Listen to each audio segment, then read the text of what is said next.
یہاں کوئی ماس ٹرانزٹ کا پروجیکٹ اس وقت ایگزسٹ نہیں کرتا. پانی ہمارے یہاں 40 سے 50% ٹوٹل ہماری کنزمپشن کا جو ہے وہ ہمیں دیا جاتا ہے. بجلی پوری نہیں ہے, مطلب گیس کی اب لوڈ شیڈنگ ابھی سے شروع ہو گئی ہے. تو مطلب یہ ہے کہ آپ 100% نہیں تو 90%, 90% نہیں تو 80%, کہیں نہ کہیں تو آپ انصاف کریں, عدل کریں, اور اس مرغی کو کہ جو کہ انڈے دے رہی ہے اس کا پیٹ چاک کرنے کی کوشش نہ کریں, اس لیے کہ پھر اس کے بعد جو ریونیو جنریٹ ہوتا ہے وہ ریونیو جنریٹ ہونا بھی بند ہو جائے گا آپ کا.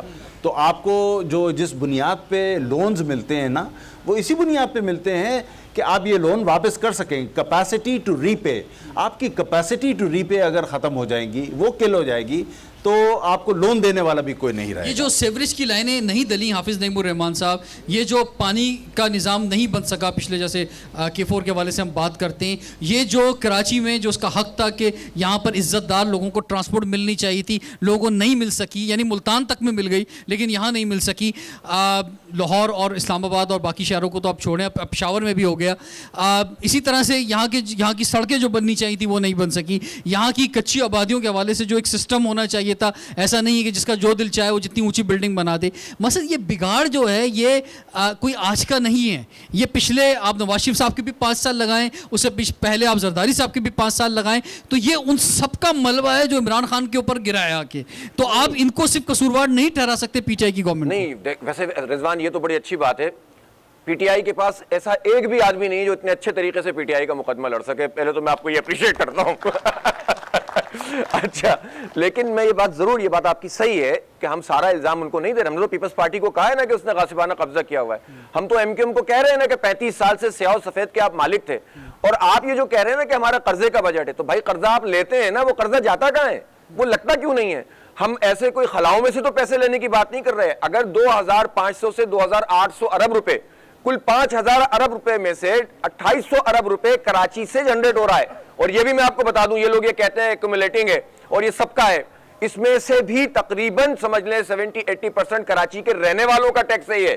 تو جب اور آئین میں ایک آرٹیکل ہے ریسورسز کے اعتبار سے, اس کو پڑھ لیجئے, جس پر پیپلز پارٹی بہت بات کرتی ہے کہ گیس جو ہے وہ سندھ کا حق ہے, اس کے بعد میں جائے. ایسا نہیں ہے کہ جہاں سے آپ ریونیو جنریٹ کرتے ہیں وہاں آپ نظر انداز کر سکتے ہیں, لیکن یہ کراچی ہی ہے جس کو سندھ حکومت بھی نظر انداز کرتی ہے اور جس کو وفاقی حکومت بھی نظر انداز کرتی ہے. اگر پہلے والے کر رہے تھے تو ان کو نہیں کرنا چاہیے تھا نا, لیکن انہوں نے 18 ارب روپے بھی خرچ نہیں کیے. اور ایک اور بات بتاؤں, اس سے زیادہ پیسے تو یہ کے الیکٹرک کے ساتھ جو ان کا منافع ہے 25% وفاق کا جو منافع میں شیئرنگ ہے, اس سے زیادہ تو 2 سال میں ہم سے وہاں سے لے گئے. تو ہمیں کیا دیا ہے پی ٹی آئی نے؟ ہم تو یہی سوال کر رہے ہیں کہ 14 ایم این اے 23 ایم پی اے یہ مقدمہ کراچی کا کیوں نہیں لڑتے؟ اور دوسری بات یہ ہے کہ آپ نے کہا کہ یہ نعمت اللہ خان بھی تو اسی سسٹم کے اندر تھے نا, 4 ارب روپے کے بجٹ کو 42 ارب روپے تک انہوں نے پہنچایا تھا نا, جو پیسہ موجود تھا. یہ جو 38 ارب اگر لگ جاتے ہیں نا, 38 ارب بہت ہوتے ہیں, لیکن وہ نہیں لگ رہے. اس کا مطلب یہ جو کرپشن ہے اور لوٹ مار ہے, تو یہ کسی آسمان سے آ کے تو کوئی نہیں کر رہا نا, یہ لوٹ مار انہی پارٹیوں کے لوگ کر رہے ہیں, یہی بیوروکریسی کر رہی ہے, یہ سسٹم چلانے والے لوگ کر رہے ہیں. اس لیے جماعت اسلامی اگر کہتی نا کرپشن نہیں ہونا چاہیے, تو یہ ایم کیو ایم نہیں ہے, یہ پیپلز پارٹی نہیں ہے, اور یہ وہ ساری مافیاز نہیں ہے جو پی ٹی آئی میں بیٹھی ہوئی ہیں یا نون لیگ میں بیٹھی ہوئی ہیں. جماعت اسلامی وہ ہے جس نے دیانت کے ساتھ ہمیشہ کام کیا ہے. پروفیسر غفور صاحب سے لے کر نعمت اللہ خان, عبدالستار افغانی سے لے کر سید رشید اور جنید مکاتی سے لے کر کسی بھی عبدالصمد جو بھی ہمارے چیئرمین ہیں, ایک پائی کی کرپشن کا کوئی الزام نہیں لگا سکتا. جب ہم کہتے ہیں تو دیانت کی بات کرتے ہیں, ہم کہتے ہیں تو ویژن کی بات کرتے ہیں. یہاں جو لوگ موجود ہیں آپ کی طرف بڑھنا چاہیں گے, فرمائیے کیا خیالات ہیں آپ کے, کیا سمجھتے ہیں کہ کراچی کو کیا اس کا حق جو ہے آپ سمجھتے ہیں, جو آپ آواز اٹھا رہے ہیں یہ آواز جو ہے یہ بھرپور کراچی کو اس کا حق دلائے گی؟ فرمائیے. ٹھیک ہے, سب سے پہلے تو میں شکریہ ادا کروں گا, آپ نے یہ پروگرام کیا اور کراچی کے حوالے سے آپ بات کر رہے ہیں. تو دوسری بات یہ ہے کہ آج کے پروگرام کا نام میرے خیال سے سوال پاکستانی, سوال منی پاکستان کا ہونا چاہیے تھا, کیونکہ ایک منی پاکستان میں ہم رہتے ہیں. یہاں پہ میں بلوچ ہوں, اسی طرح دیگر قومیت, تمام قومیت, پورے پاکستان کی تمام قومیت یہاں رہتی ہے. لیکن یہاں پہ حال یہ ہے کہ یہاں پہ سیوریج ہے, سیوریج کا مسئلہ ہے, بجلی کا مسئلہ, گیس کا مسئلہ. کس مسئلے پہ ہم بات کریں کہ جو یہاں پہ نہیں ہے. فنڈ کا رونا, ساری چیزیں یہاں پہ موجود ہیں. جو حکمران یہاں پہ رہیں ساری چیزوں میں وہ بھی اسی طرح کرتے رہیں. دوسرا میرا ایک سوال ہے, مطلب میں حافظ صاحب سے سوال کرنا چاہتا ہوں, وہ یہ ہے کہ مطلب ابھی انہوں نے ریلیف کا بہت اچھا, مطلب کورونا میں بھی انہوں نے بہت اچھا کام کیا ہے, اور اس کے حوالے سے جو مطلب بارش میں بھی انہوں نے بارشوں میں بہت اچھا کام کیا ہے. اس کے علاوہ بھی انہوں نے مطلب بہت سارے ریلیف کے کام چل رہے ہیں, الخدمت کے دیگر چیزوں کے, میں ان کو اپریشیٹ کرتا ہوں ان کے. لیکن اس کے عوام بھی اس کو اپریشیٹ کر رہی ہے, مطلب میں معاشرے کا حصہ ہوں, معاشرے میں بھی کر رہا ہے. سوال یہ ہے کہ آپ بھی حکمران, مطلب حکومت میں آنے کے بعد دیگر حکمرانوں کی طرح تو نہیں آپ کا رویہ ہو جائے گا؟ وہ تو اس کا جواب دے دیا نا کہ ان کا جو ٹریک ریکارڈ ہے اس کی حساب سے یہ بتا رہے ہیں کہ کیا آپ سمجھتے ہیں کہ ہو جائے گا ان کا؟ مجھے بھی مطلب جو ایک عام معاشرے میں یہ کہتے ہیں کہ یہ بھی جو ہم ان کو ووٹ, آپ کی اپنی رائے کیا ہے؟ آپ کیا سمجھتے ہیں کہ یہ بھی اگر حکمراں بن گئے تو یہ بدل جائیں گے؟ نہیں, میں تو یہ معاشرے کے جو اور پھر واپس جس طرح آج کل ہوتا ہے کہ عمران خان صاحب کے پرانے بیانات دکھائے جاتے ہیں بار بار کہ پرائم منسٹر بننے سے پہلے کیا کہتے تھے, اب کیا کر رہے تھے, تو اسی طرح ان کے بھی بیانات اسی طرح دکھائے جائیں گے. ایک بات ہے, ان کے بیانات دکھائے جاتے ہیں, ہمارے پچھلے کام دکھائے جاتے ہیں. نہیں یہی جی, ہم سیف صاحب آپ کی طرف ہی آتے ہیں کہ آپ کی جو پبلک ایڈ کمیٹی ہے اس کا کیا کنٹریبیوشن ہے, اس نے کیا کام انجام دیے ہیں؟ دیکھیے, ہم تو مستقل یہ دیکھ رہے ہیں کہ کراچی کے اندر عوام کو کہیں بھی کام کروانے کے لیے اگر جانا ہو تو یا تو اس کو تذلیل اٹھانی پڑتی ہے, ذلت ہوتی ہے اس کی, دھکے کھانے پڑتے ہیں دفاتر کے اندر, یا پھر وہ رشوت دیتا ہے یا سفارش کے ذریعے کام ہوتے ہیں. اس چیز کو دیکھتے ہوئے ہم نے پبلک ایڈ کمیٹی کا کام شروع کیا الحمدللہ کراچی کے اندر. اور آپ نے جو یہ فرمایا نا, پوچھا تھا آپ نے کہ کے الیکٹرک کے خلاف جدوجہد سے کیا فائدہ ہوا, میں کہتا ہوں کہ یہ کے الیکٹرک کے خلاف اگر جدوجہد نہ ہوتی تو جس طریقے سے کے الیکٹرک کے خلاف چیف جسٹس صاحب بول رہے ہیں, جس طرح کے الیکٹرک کے خلاف ایک آواز بن چکی ہے ساری کی ساری, اور کے الیکٹرک جو ایک ایسٹ انڈیا کمپنی کا بالکل رخ اختیار کر چکی تھی, اس کو ہم نے بہت حد تک روکا ہے. ورنہ اس وقت ٹیرف کا معاملہ جو ہے وہ کہیں سے کہیں جا پہنچتا. اسی طریقے سے انڈیویجولز کے مسائل, یہ پبلک ایڈ کمیٹی کے دفتر قائم ہے, روزانہ 20 اور 85 لوگ آتے ہیں جو مختلف مسائل کے حوالے سے آتے ہیں, بلوں کے حوالے سے آتے ہیں, اور الحمدللہ ہم ان کا مقدمہ لڑتے ہیں اور ان مسائل کو حل کرواتے ہیں. تو نیپرا کے اندر یہ کہیں بھی اسی طرح. میں ایک دو باتیں اور بتا دوں آپ کو کہ نادرا کے حوالے سے لاکھوں لوگوں کے شناختی کارڈ رکے ہوئے تھے, بلاک ہوئے ہوئے تھے, نہیں بن رہے تھے, اس کو ہم نے تحریک کو چلایا. بحریہ ٹاؤن کے حوالے سے جس طرح لوگ سڑکوں پر دھکے کھا رہے تھے, اس کے لیے ہم بات اٹھائی, اور آج الحمدللہ سینکڑوں لوگوں کے مسائل حل ہونے شروع ہوئے ہیں. اور ہم نے یہ کہا ہے کہ جب تک تمام لوگوں کے مسائل حل نہیں ہو جاتے, ہم صرف سیاسی نعرے بازی کے لیے میدان میں نہیں آتے. ہم نے جس مسئلے کو ٹیک اپ کیا ہے اس کو مستقل ہم نے اٹھا رکھا ہے, اور آخر دم تک اس کو انشاءاللہ تعالیٰ اٹھائے رکھیں گے. جب تک ٹھیک ہے. اچھا حافظ نعیم الرحمان صاحب, بالکل آخر میں 2 سوالات آپ سے. پہلا سوال تھوڑا سا مختلف میں بات کر لیتا ہوں کہ الحمدللہ پاکستان کا مطلب کیا, لا الہ الا اللہ محمد رسول اللہ, کلمے کی بنیاد پہ بنا نظریاتی ملک ہے ہمارا. یہ جو صورتحال ہے, مثلا لوگ جس مشکل کے اندر اس مونسون بارش کے اندر آئے کہ بالکل لاوارث شہر ویسے ہی تھا, لیکن اور محسوس ہوا کہ کتنا لاوارث ہے. اچھا پھر یہ چلے مونسون گزر گیا, لوگوں نے قربانیاں دی ہیں, اپنا گھر کا ان کا فرنیچر, لوگوں کی گاڑیاں, مثلا عوام ٹیکس بھی دیتی ہے, ووٹ بھی دیتی ہے, ان کو ملتا کچھ نہیں, الٹا نقصان ہی ملتا ہے. پھر جس طرح کی سڑکیں ہیں اور ان پہ جو لوگوں کی گاڑیاں چلتی ہیں, اس میں جو ان کا نقصان ہوتا ہے وہ کون بھرے گا, وہ بھی اپنی جیب سے ڈالتے ہیں. فائنینشیل حالات خراب ہیں, ملک جو ہے نیچے کی طرف جا رہا ہے, تنخواہیں لوگوں کو ٹائم پہ مل نہیں رہی, کاروبار لوگوں کے چل نہیں رہا ہے. اسی طرح سے یہ سارے مسائل لوگوں کے ساتھ موجود ہیں. پبلک ٹرانسپورٹ نہیں ہے, موٹر سائیکل پہ لوگ نکلتے ہیں, 80% حادثات موٹر سائیکل پہ ہوتے ہیں. نوجوان لوگوں کی اموات ہو جاتی ہیں, مائیں جو ہیں وہ دعائیں دے کے بیچتی ہیں کہ پتہ نہیں بچہ واپس آئے گا نہیں آئے گا, موٹر سائیکل پہ جا رہا ہے. تو اس صورتحال کے اندر یہ جو پاکستان کے ساتھ ایک وابستگی ہے, یہ ایک نفرت کے اندر بھی بدل سکتی ہے. یہ جو ہے کہ لوگ یہ سوچ سکتے ہیں کہ جب ہمیں کچھ نہیں مل رہا تو ہمیں پھر اس سے مطلب نہیں ہے کہ ہم پہ کون حکومت کرے, کون آئے اور وہ کوئی بھی آ کے حکومت کرے, ہمیں ہمارے بنیادی حق دے دے. بہت اہم بات ہے رضوان. یہ ملک جو ہے نا, دوسرے ملکوں کی بات الگ ہے, پاکستان کی بات الگ ہے. یہ ہم نے اللہ سے وعدہ کر کے بنایا ہے, اور لا الہ الا اللہ کی بنیاد پہ بنایا, اس کے نظام کے لیے بنایا. اور اس کا نظام کا مطلب ہے عدل, بنیاد ہے اسلامی نظام کی عدل اور انصاف. وہ نہیں تھا تو ہمارا بازو ہم سے جدا ہو گیا. اور اگر آپ یہاں پر عدل نہیں کریں گے اور انصاف فراہم نہیں کریں گے تو یہ آوازیں اٹھیں گی. میں لوگوں سے کہتا ہوں کہ آوازیں پاکستان کے خلاف نہیں اٹھاؤ, پاکستان پہ قبضہ کرنے والی مافیاؤں کے خلاف اٹھاؤ. ان لوگوں کے خلاف اٹھاؤ کہ جنہوں نے اس بہترین, خوبصورت اور وسائل سے بھرپور پاکستان کا بیڑا غرق کیا. میں صرف آپ سے کراچی کی بات کرتا ہوں رضوان. ہماری آنکھوں کے سامنے ہماری ٹرانسپورٹ کمپنی بند ہو گئی, اور جس نے سب سے زیادہ کراچی کے حقوق کی بات کی اور لڑایا لوگوں کو, اور مہاجر سندھی اور پٹھان سب سے تقسیم کر دیا,